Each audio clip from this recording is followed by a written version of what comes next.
அனைவருக்கும் வணக்கம். ஆத்ம ஞானம் அப்படின்னுடைய ஞானம் இன்றைய காலகட்டத்தில் தேவைப்படுகிறதா அப்படிங்கிறத பத்தி நம்ம பார்க்கலாம்.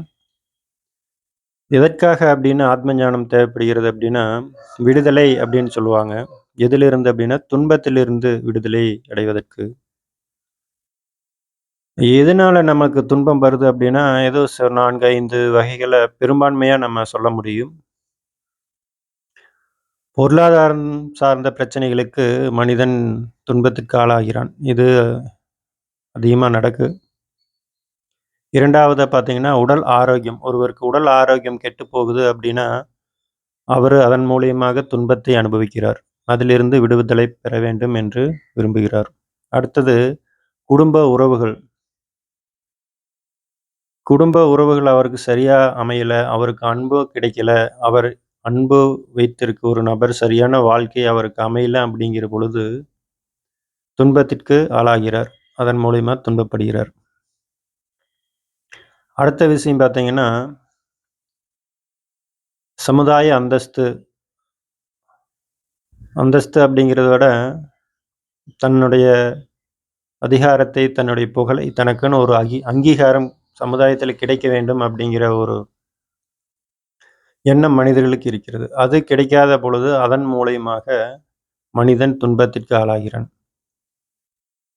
பெரும்பான்மை இது சம்மந்தப்பட்டதா தான் இருக்கு. சரிங்களா? அப்போ அன்புக்காக ஏங்குகிறான். அது கிடைக்காத பட்சத்தில் துன்பத்தில் ஆளாகிறான். அங்கீகாரத்திற்கு ஏங்குகிறான். அது கிடைக்காத பட்சத்தில் துன்பத்திற்கு ஆளாகிறான். பொருளாதார தேவைகள் பூர்த்தியாகாத பொழுது துன்பத்திற்கு ஆளாகிறான்.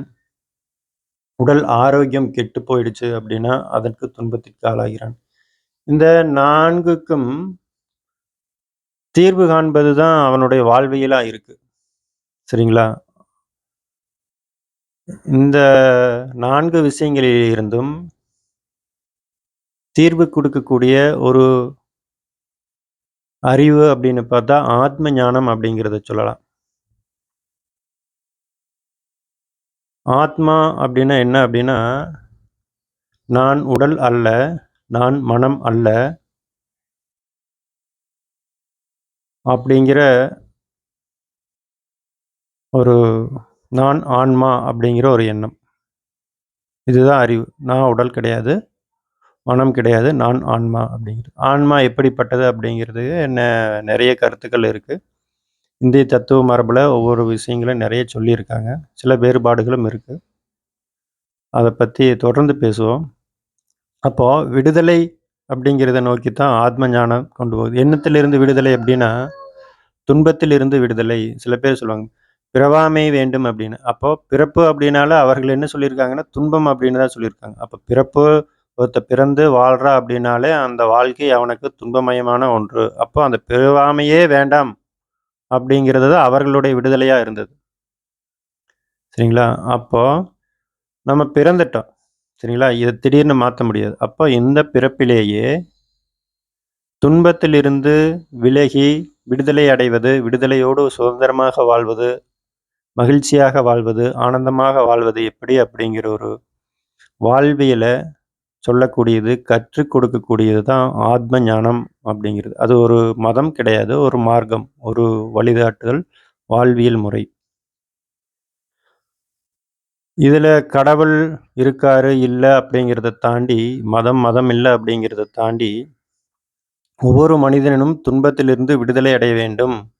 ஆத்ம ஞானத்தை, ஆத்ம ஞான ஆனந்தத்தை அனுபவிக்க வேண்டும் என்பதே இதனுடைய நோக்கம். இது எப்படி பொருளாதாரத்திலிருந்து பிரச்சனையை தீர்க்கும்?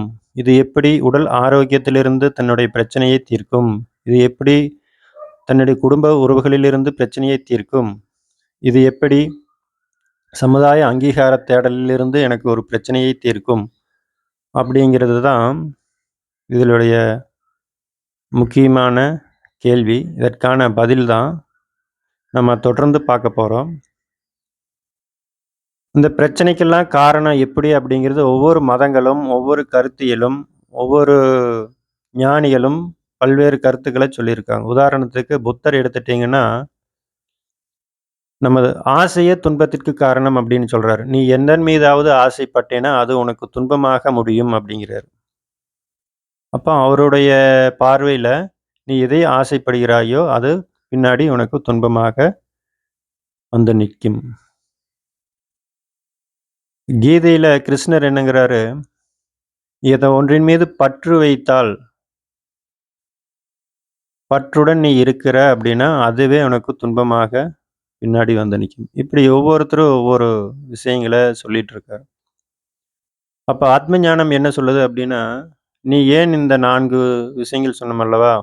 பொருளாதாரம், உடல் ஆரோக்கியம், குடும்ப உறவுகள், சமுதாய அங்கீகாரம். இதற்கான ஒரு துன்பத்திலிருந்து உன்னை காத்துக்கொள்ள எது உதவும் அப்படின்னா, அல்லது துன்பத்திற்கு காரணம் எது அப்படின்னா, நான் இந்த உடல், உடல் தான் நான் அப்படிங்கிற எண்ணம். மனம் தான் நான் அப்படிங்கிற ஒரு எண்ணம். இது 2மே தான் துன்பத்திற்கு காரணம் அப்படின்ட்டு ஆத்ம ஞானம் சொல்லுகிறது. அப்போ உடல் நீ அல்ல, உன் மனம் நீ அல்ல, ஆன்மாவே நீ. ஆன்மா பூரணத்துவமானது, முழுமையானது,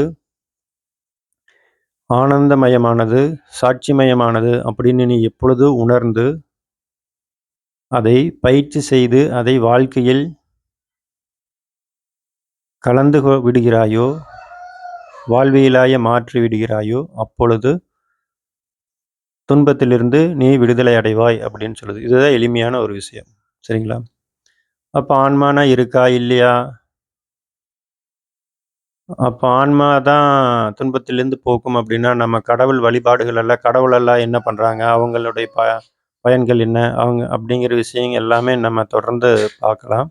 நன்றி, வணக்கம்.